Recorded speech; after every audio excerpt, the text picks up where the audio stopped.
प्रणम्य परमात्मानं सिद्धं त्रैलोक्यवन्दितम् स्वाभाविक चिदानन्द स्वरूपं निर्मलाव्ययम् शुद्धजीवादिद्रव्याणां देशिकं च जिनेश्वरम् द्रव्यसंग्रहसूत्राणां वृत्तिं भक्षे समासुतम् जीवमजीवं दवं जिणवरवसहेण जीर्णनेत्तिष्ठं देविन्दविन्दवन्दं वन्दे तं सर्वदा शिरसा कहे जीव अजीव जिन जिन वर वृषभने लोक में वे वंद्य सुरपति वृंद से वंदन करूं कर जोड़ मैं।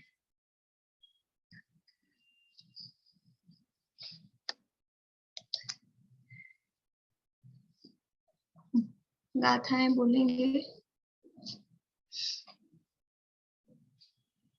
एक एक गाथाएं बोल ले शुरू से।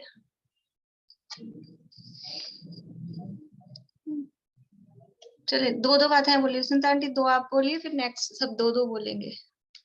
जीवमजीवं दवं जिनवरवसेन जेन निदिष्टं देविन्दविन्दवन्दं वन्दे तं सर्वदा शिरसा जीवो वो गुमो अमुत्तिकर्ता सदे परिमाणो भूता संसारतो सिद्धोऽसो विसर्गोढवै इक्काले चदुपाणा इंद्रिय बलमाउआण पाणोय व्यवहारासो जीवो निश्चय नहीं दो दुचेदना जस्त।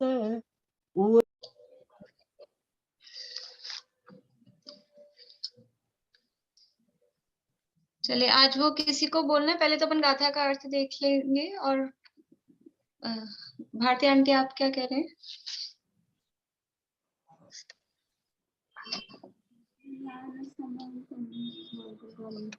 ये मैं ये कह रही थी, एक तो ये वाला ये जो जदिवर ये जो था ना जदिवर वसहो, धम्मो वदेशने है कि वयसने है?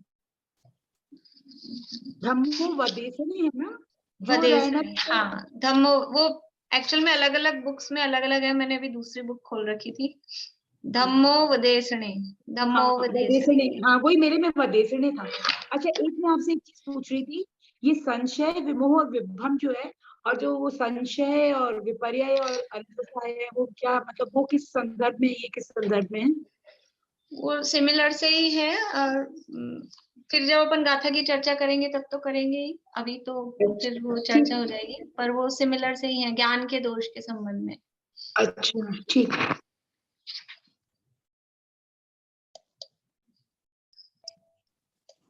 दीदी मेरा विषय रह रहा है, मैं अपना विषय बोलना चाहती हूँ आज। हाँ एक मिनट, ये मीना चाची की बात और सुन लें फिर। दीदी ये जो 49 वाला है ना, चतु दुर्गम एगम बोलेंगे या चतु दुर्गम एगम बोलेंगे? 49 हाँ फर्स्ट लाइन जो है ना, चतु दुर्गम एगम की एगम है, चतु दुर्गम एगम क्या से बोलेंगे इसको? चतुदुगमेगम च जवे हठाई है। जुगम 35 16 56 चतुदुगमेगम च जवे हठाई है। ठीक है ठीक है, थैंक यू।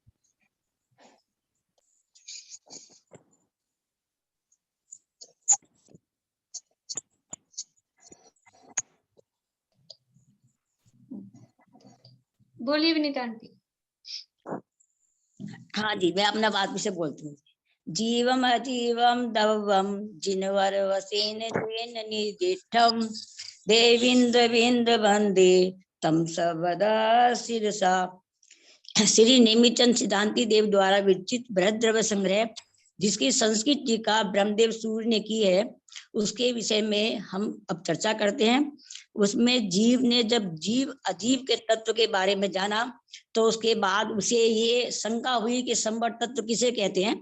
मैं इसको छोटे में लूंगी तो संवर तत्व के बारे में उन्होंने बताया, वृद्ध समिति गुत्तियो धर्म पैसो जय चारित्रम बहुभेया संवर भाव विशेषा। तो उसमें व्रत समिति गुप्ती समिति और धर्म और परिचय जय की हमारी चर्चा अधिकतर हो चुकी है, लेकिन फिर भी अब धर्म के बाद अनुप्रेक्षा के बारे में, नित्य और शरण भावना के बारे में मुझे बोलना है।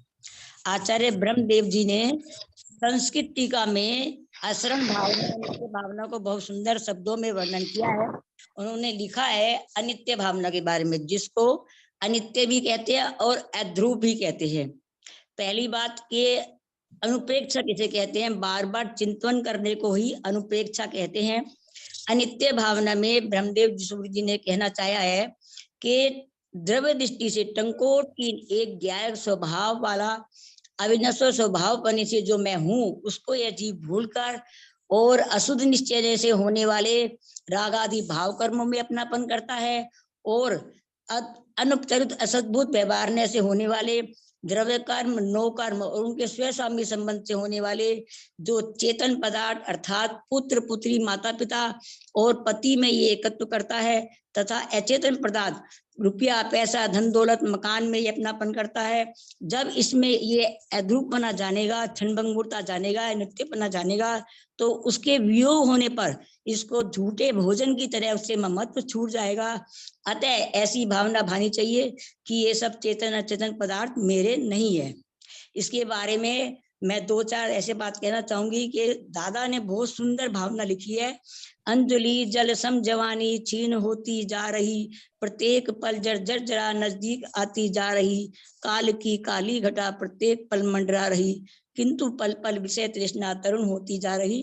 मेरे को बहुत भावनाएं पढ़ी, लेकिन दादा की भावनाओं में अस्थि और नास्ति दोनों कथन होने से बड़ा सुंदर लगता है। उन्होंने बाद में लिखा है, सत्य की भावना ही भावना का सार है, ध्रुवधाम की आराधना आराधना का सार है। और अनेक विद्वानों ने उसमें लिखा है, जैसे मंगल राय जी की भावना में लिखा है, सूरज चांद पे निकले तू फिर कर आवे, प्यारी आयु ऐसी बीते पता नहीं पावे। और इसी तरह से भूधरदास जी की 12 भावनाओं में राजा राणा छत्रपति हथियन के अनुसार मरना सबको एक दिन अपनी अपनी बार। और इसके बाद मैं कहना चाहूंगी जयचंद छावड़ा जी की जो द्रव्य और पर्याय के भेद रूप भावना लिखी है, उन्होंने बड़ी सुंदर लिखी है। द्रव्य रूप करी थिर भये परजय थिर करी कौन, द्रव्य दृष्टि आपा लखो परजय दृष्टि कर गौन। अर्थात ऐसा अनित्य भावना में ये बताती है कि ये सब संयोगी असंयोगी पदार्थ, चेतन अचेतन पदार्थ क्षणभंगुर है, अनित्य है, अतः इनमें एकत्वपना संसार का कारण है। अब मैं इसकी बाद में असरण भावना के बारे में कहना चाहूंगी। निश्चय ने से रतन त्रय परिणीत निज शुद्धात्म द्रव्य और बहिरंग सहकारी कारण के रूप में पंच परमेष्टि हमें एक शरण है, और इससे अलग देव चक्रवर्ती सुभट और अचेतन पदार्थ मकान दुकान रुपया पैसा है सब अशरण है, किसी को शरण देने वाला नहीं है।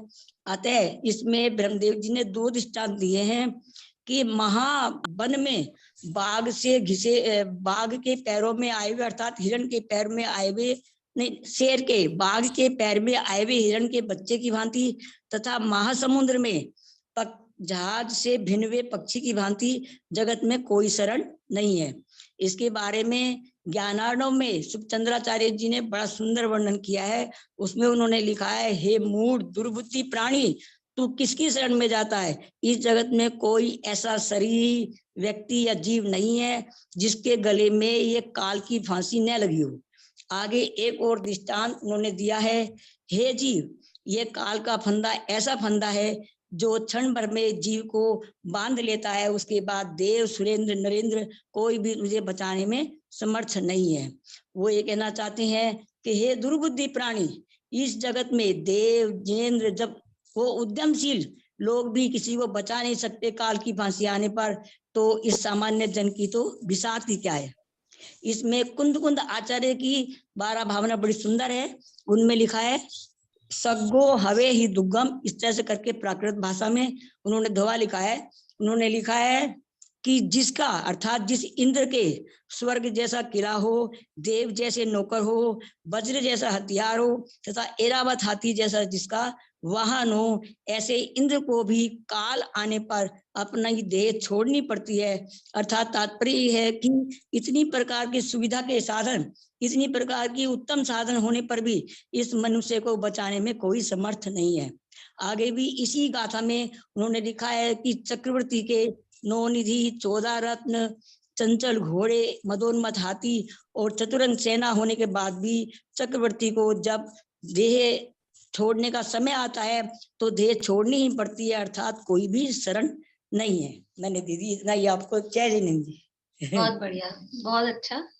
आपने पहली बार बोला, लेकिन बहुत अच्छा बोला। ऐसा नहीं कि मेरे कुछ को है ना देख के बोलने की आदत कम है, मैं और उठ बढ़ा जाती हूँ। अच्छा एक बात और कहनी है मुझे आपके बारे में, मुझे अभी तक नहीं पता था। मैंने समूह संघ के बारे में आपके कल 3 प्रवचन सुने, इतने सुंदर लगे मुझे, इतने सुंदर लगे मेरे को। तीनों प्रवचन पहले वाले याद भी हो गए।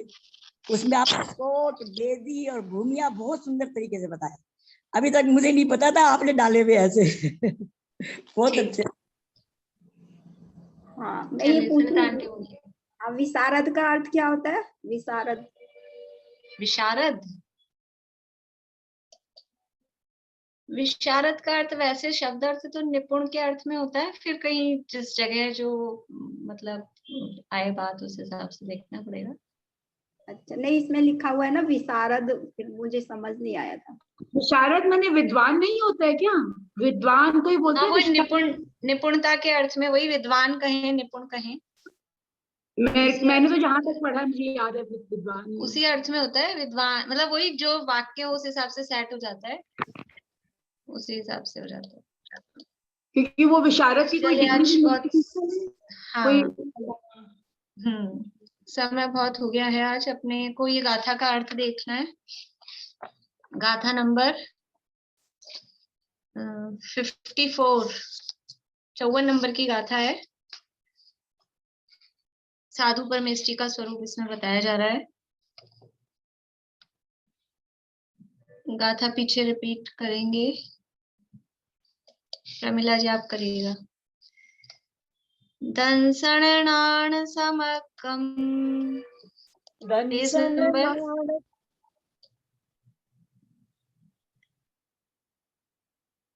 पेज नंबर 249 पे है। दंसनान समगम, दंसन नाण समगम, मग्गम मुखस जो हुचारितम, मग्गम मुखस जो हुचारितम, साधयदि नित्य शुद्धम, साधयदि नित्य शुद्धम, साहुंस मुनि नमो तस्, साहुंस मुनि नमो तस्। साहुंस,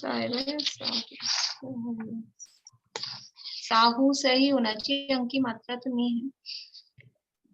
साहुंस मुनि नमो तस्। एक दूसरे बुक में सो लिखा हुआ है, साहु सो मुनि नमः तस्।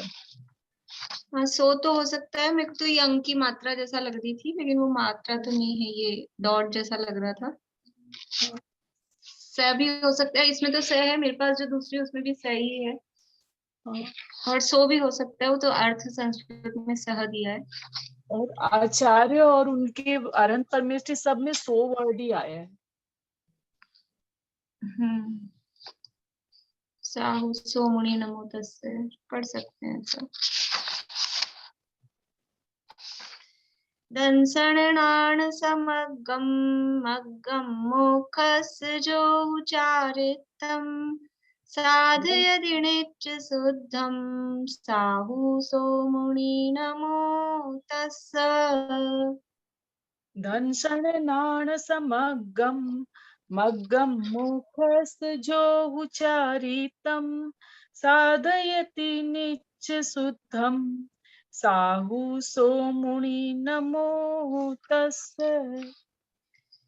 देखिए, दंसन नाण समग्रम, दर्शन और ज्ञान से जो समग्र है, समग्र है मतलब उससे सहित है, दर्शन और ज्ञान से सहित है। कौन सा दर्शन और कौन सा ज्ञान? सम्यक दर्शन और सम्यक ज्ञान से समग्र यानी उससे सहित है। मग्गम यानी मार्ग, मुखस यानी मोक्ष का, मोक्ष के मार्ग रूप, जो हु चारितम, जो हु समझ लीजिए ऐसा, कभी तो पाद पूर्ति के लिए अक्षर पूरे करने तो लगा देते हैं, कभी वास्तव के अर्थ में भी लगा देते हैं, ऐसा कोई खास अलग से अर्थ नहीं है हु का। तो दर्शन और ज्ञान से जो सहित है, मोक्ष के मार्ग रूप जो चारित्र है, साधयति यानी साधते हैं, नित्यम यानी नित्य ही, शुद्धम यानी शुद्ध, साहु साहु सो यानी ब्रह्म, मुनि मुनि यानी मुनि, नमो तस्य, नमो यानी नमस्कार हो, तस्य यानी उनको। देखिए कहाँ से बनेगा अर्थ? जो मुनि, जो मुनि दर्शन ज्ञान से सहित हैं, दर्शन और ज्ञान से सहित हैं, और मोक्षस मग्गम, मोक्ष के मार्ग रूप जो चारित्र है, साधयति उसको साधते हैं, जो दर्शन ज्ञान से सहित हैं, और मोक्ष क्या मार्ग रूप जो चारित्र है। चारित्र क्या है? चारित्रम खलु धम्मो, साक्षात धर्म है, धर्म यानी मोक्ष का मार्ग।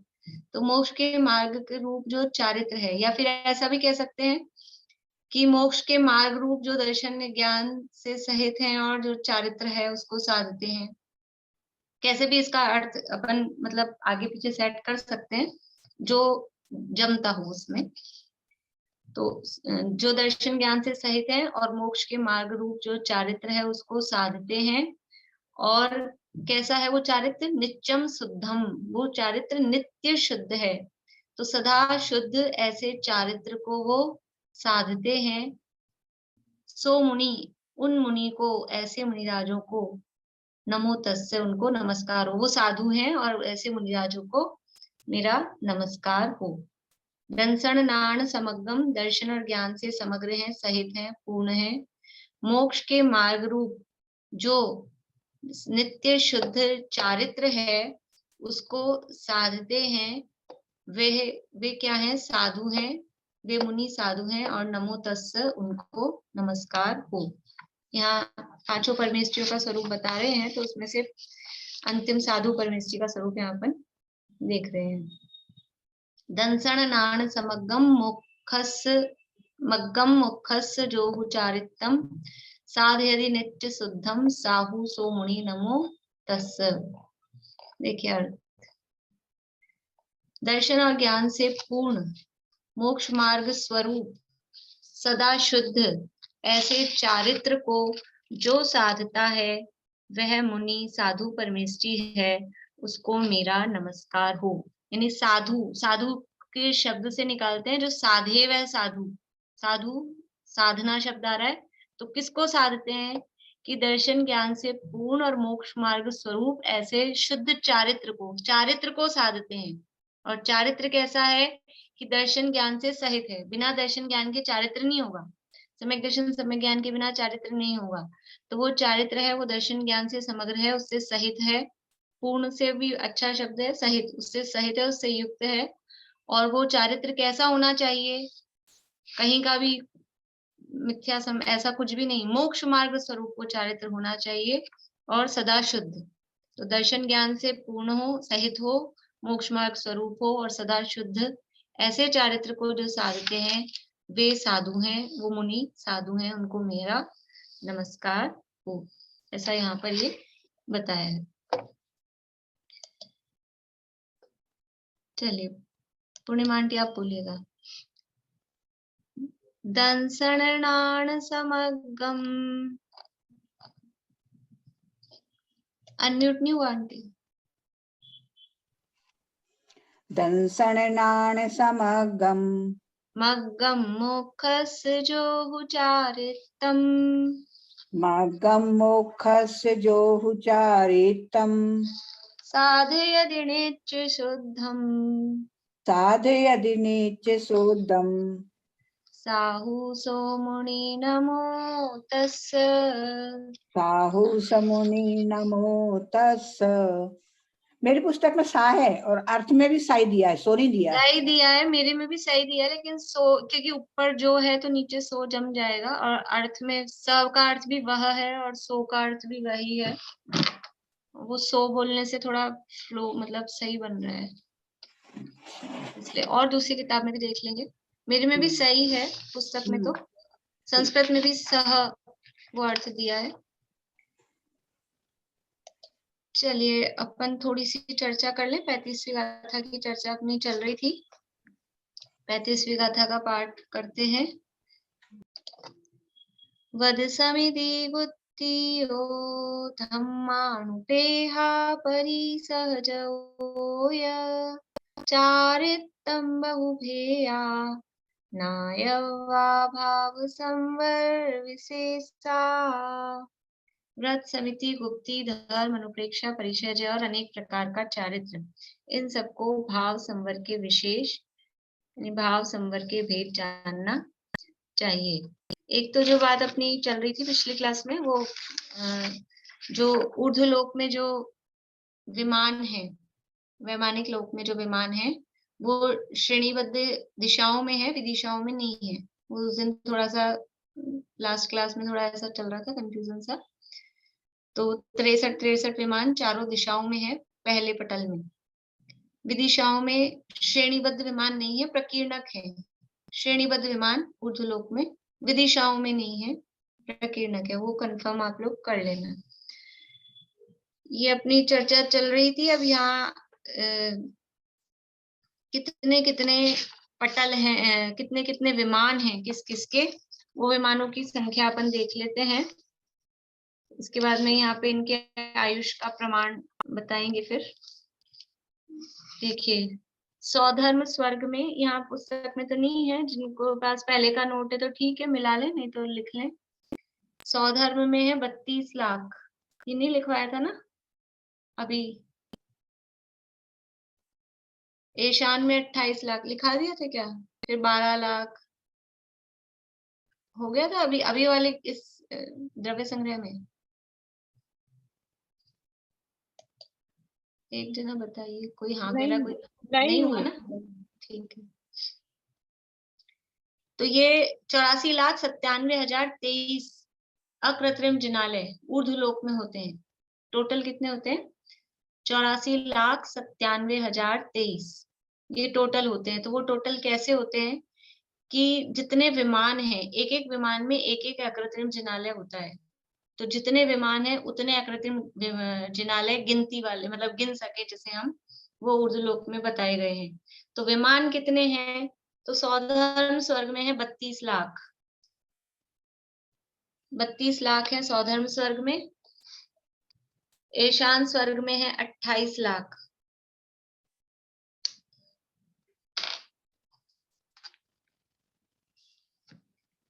सौधर्म स्वर्ग में 32, फिर ईशान में है 28 लाख, फिर सानत कुमार में है 12 लाख, फिर महेंद्र में है 8 लाख,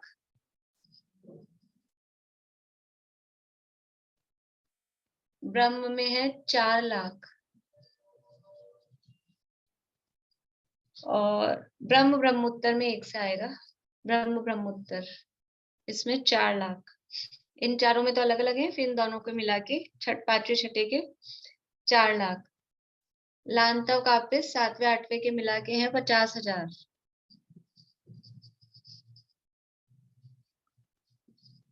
शुक्र महाशुक्र में है 40,000।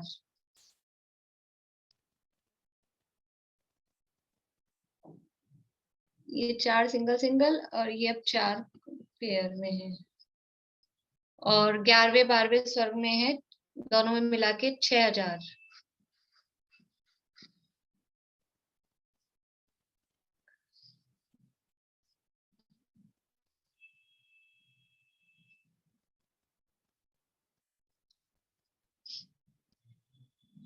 पहले, दूसरे, तीसरे, चौथे में तो अलग अलग 32 लाख, 28 लाख, 12 लाख, 8 लाख। फिर पांचवे छठे के मिला के हैं 4 लाख। सातवें आठवें के मिला के 50,000।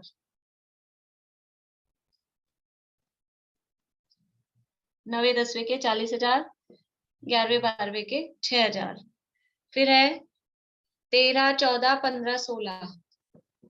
चारों के मिला के हैं 700। चारों के मिला के 700। वैसे अलग भी कहे जाते हैं। 13वें 14वें में 400 अलग से लिखें तो, और 15वें 16वें में है 300, ऐसा करके। पर ज्यादातर इकट्ठा ही आता है इनका, कट्टे इनमें 700।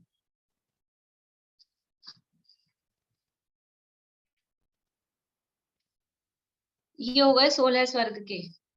ठीक है, 16 स्वर्ग के इनका जोड़ करेंगे, इन सबको प्लस करेंगे तो ये आएगा 84,96,700। इस सबको टोटल करेंगे ना, तो इनका टोटल आ जाएगा 84,96,700। अभी लेकिन पूरे नहीं हुए, अभी इसके बाद और हैं। अभी क्या है और? 9 ग्रैव्यक। 9 ग्रैव्यक को 3 भागों में बांटा है। अधोग्रैव्यक, मध्यम ग्रैव्यक और उपरिम ग्रैव्यक, ऐसे 3 भागों में इनको बांटा है। तो अधोग्रैव्यक में है 111 विमान। यहाँ लिख देती हूँ, अधोग्रैव्यक में है 111।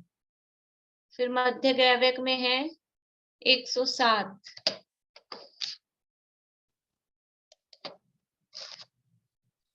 थोड़ा सा ऊपर कर लीजिए ना बोर्ड को, एक बार दिख नहीं रहा नीचे का।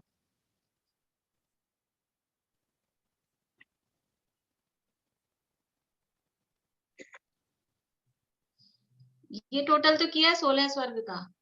ये 16 स्वर्ग तक का टोटल है। इसके बाद में ये टोटल नहीं भी करें तो कंटिन्यू कर लें। ग्रैव्यकों के 111 अधोग्रैव्यक में है, 107 मध्यम ग्रैव्यक में और 91 ये है उपरिम ग्रैव्यक में। इस तरह से टोटल ग्रैव्यक के विमान हो जाते हैं 309। ग्रैव्यक में जैसे अपन ने जो प्रश्न लिया था ना, 9 ग्रैव्यक में 9 शब्द और 9 अनुदिश में 9 शब्द, तो 9 अनुदिश में 9 शब्द है 9 विमान, और 9 ग्रैव्यक में 9 शब्द 9 विमान नहीं है, विमान तो है 309। वहां 9 है उसके पटल, और 9 पटल हैं, लेकिन उन 9 पटलों को 3-3 के ग्रुप में बांटा है। नीचे के 3 का एक ग्रुप उसको बोलेंगे अधोग्रैव्यक, बीच के 3 का एक ग्रुप उसको बोलेंगे मध्यम ग्रैव्यक, ऊपर के 3 का एक ग्रुप उसको बोलेंगे उपरिम ग्रैव्यक। तो नीचे वाले 3 का जो ग्रुप है उसमें है 111 विमान, बीच वाले 3 के ग्रुप में है 107 विमान, और सबसे ऊपर वाले 3 के ग्रुप में है 91 विमान। इस तरह से ग्रैव्यक में है 309। इसके बाद में 9 विमान है अनुदिश के, 9 अनुदिश, और 5 विमान है अनुत्तरों के। तो ये जो कल्पातीत विमान है उसमें कुल कितने हो गए? 18 और 5, 23 का 3, 323। ये 323 तो हो गए 16 स्वर्ग से ऊपर, और ये 16 स्वर्ग के अपने पास आ गए थे 84,96,700। अब इसमें 323 और जोड़ लो, तो ये कितने हो जाएंगे? 84,97,023।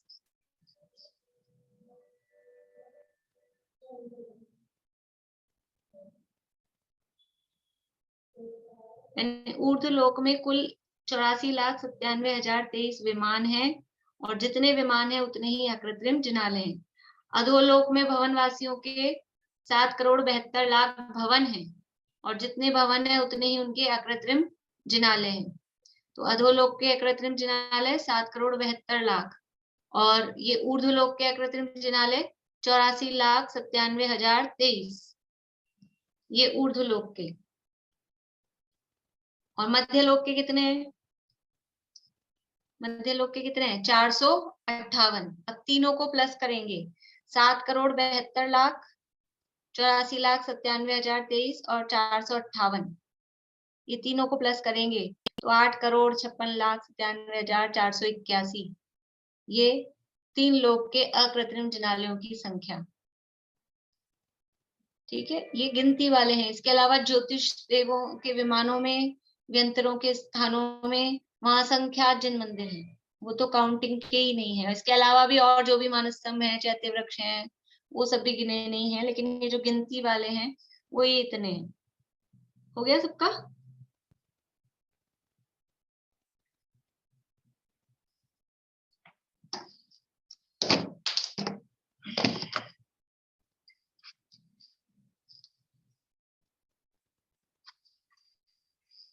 तो ये जो यहाँ दी थी लाइन अपने 161 पेज पे, ये सौधर्म आदि विमान 84,97,023 अकृत्रिम स्वर्ण में जिन ग्रहों से शोभित हैं। तो ये किस तरह से हैं? अब ये जितने जितने विमान कहे हैं, यानी पहले सौधर्म स्वर्ग में कहे हैं 32 लाख विमान। आप देखेंगे इसमें आपको क्रम दिखाई देगा कि ऊपर यानी नीचे से ऊपर चल रहे हैं ऐसे अपन, पहला दूसरा तीसरा चौथा यूं, लेकिन चल तो रहे हैं ऊपर, लेकिन विमानों की संख्या कैसे हो रही है? डाउनफॉल है, विमानों की संख्या कम हो रही है। जो इंद्र है उस इंद्र के अधीनता में इतने इतने विमान हैं। जैसे ऐसे होता है ना, हम 5 मकान के मालिक, हमारे पास 10 जमीनें हैं, 5 जमीनें हैं, ऐसा होता है, कितनी प्रॉपर्टी है। तो सौधर्म इंद्र के पास 32 लाख विमानों की प्रॉपर्टी है, और ईशान इंद्र के पास 28 लाख की है। और ये जो 16वें स्वर्ग का है, 15वें और 16वें में मिला के 300 ही प्रॉपर्टी है उनके पास में। तो इसलिए ज्यादा संपत्ति है, ज्यादा परिग्रह है, तो उससे ज्यादा सुख होगा ऐसा नहीं है। जो सूत्र है अपने चौथे अध्याय में, क्या है, इन गति शरीर परिग्रहाभिमान तो ही ना, उससे पहले वाला था इंद्रिय विषय, क्या है, सुख सुख स्थिति प्रभाव सुख स्थिति प्रभाव, हाँ, स्थिति प्रभाव सुख द्युति लेश्या विशुद्धि। स्थिति बढ़ रही है, प्रभाव बढ़ रहा है, सुख बढ़ रहा है, लेश्या विशुद्धि बढ़ रही है, अवधि ज्ञान का विषय बढ़ रहा है। तो सुख तो बढ़ रहा है, लेकिन गति शरीर परिग्रह और अभिमान, ये परिग्रह कम हो रहा है। ये विमान जितने होंगे उतना परिग्रह है, जितनी जमीन जायदाद जैसे अपने यहाँ पे देखा जाए उतना परिग्रह है। तो परिग्रह कम हो रहा है तो भी सुख बढ़ रहा है, इसलिए परिग्रह अधिक है। ज्यादा विमानों का स्वामी होंगे तो ज्यादा सुखी होंगे। इससे इसका इंद्रिय सुख का भी कोई संबंध नहीं है। सुख किसमें है? दुनिया में भी अपन देखें, दुनिया की अभी धार्मिक बात नहीं करें तो दुनिया में भी एक सूक्ति चलती है, संतोषी सदा सुखी। जिसके पास जितना है और उसमें अगर संतुष्ट है तो वो सुखी है, और जिसके पास खूब भी है लेकिन वो अगर संतुष्ट नहीं है तो वो असंतोषी सदा दुखी रहता है। इसलिए परिग्रह का या अधिक संपत्ति का सुख के साथ में वास्तव में कोई संबंध नहीं है। ये ऊर्ध्व लोक की चर्चा में वो और चमक धमक तो बहुत दिखाई देती है। अपन ने तो बहुत ज्यादा पढ़ा नहीं है, इसमें से पढ़ना था, और कि किस तरह से कैसे कैसे उनकी संपत्ति है, कैसे राग रंग महल है, क्या है, सब चीजें हैं। लेकिन फिर भी उसमें अपने प्रयोजनभूत बात क्या है, कितना भी बाहरी विषय सुख हो, विषयों की सामग्री कितनी भी अधिक हो, लेकिन जो आत्मज्ञान से सहित है वो सुखी है, और जो आत्मज्ञान से रहित है वो इतनी विषय सामग्री के अंतर्गत होता हुआ भी वो दुखी है। विषय दाह दावानल दयु, वो विषय रूपी चाह से उस अग्नि में जलता रहता है। इसलिए यहाँ तो हम तो यहाँ बैठे बैठे जो देख रहे हैं, तो हमको तो उन विमानों में क्या प्रयोजन है, उनकी कैसे सोने के हैं, चांदी के हैं, हीरो जवाहरात के हैं। हमको तो वहां पर वो अकृत्रिम प्रतिमाएं हैं, जिनालय हैं, तो हमको थोड़ा सा उसमें रस आता है और उनको बंधन करने का भाव यहाँ से हमें आता है। इस तरह से ये जो 84,97,023 विमान है उनकी चर्चा अपन ने की है। इनमें से ये जो 1-2 मिनट और ले लेते हैं, आज अपना लेट हो गया है। जो सौधर्म और ईशान स्वर्ग के विमान हैं वो 5 वर्ण वाले हैं। विमानों का वर्ण बता रहे हैं। सौधर्म और ईशान स्वर्ण के विमान वो 5 वर्ण के हैं, और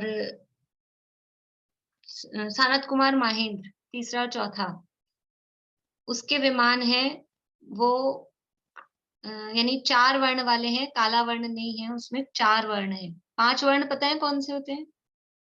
पांचों वर्ण कहे तो 5 वर्ण मतलब जो वर्ण के 5 भेद होते हैं ना, काला, पीला, नीला, लाल और सफेद, ये 5 हैं। तो पहले दूसरे स्वर्ग के विमान पांचों वर्ण के हैं।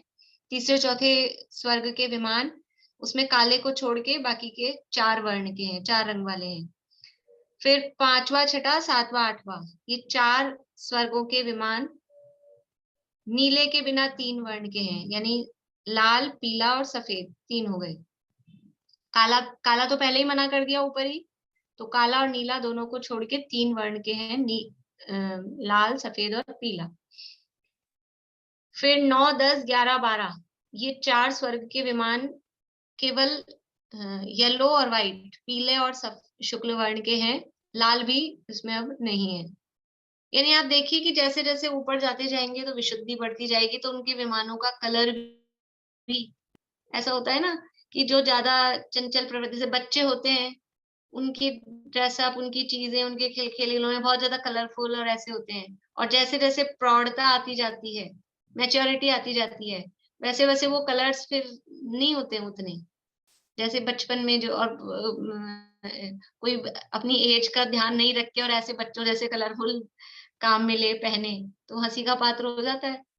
तो ऐसे ही ये जैसे जैसे ऊपर के विमानों में जा रहे हैं, उनमें प्रौढ़ यानी विशुद्धि बढ़ रही है, तो वो कलर्स भी उनके कम होते जा रहे हैं। इसके बाद में ये हो गया 12 तक। फिर 13 से 16 और ऊपर के सभी वो सबके शुक्ल वर्ण के ही हैं। 13 से 16 तो ये वैमानिकों में, और ऊपर जो कल्पातीत हैं, अनुत्तर, अनुदिश, इन सब में भी, ग्रैव्यक, अनुत्तर, अनुदिश, इन सब में भी शुक्ल वर्ण वाले विमान है। इस तरह से ये विमानों की चर्चा अपन ने देखी है।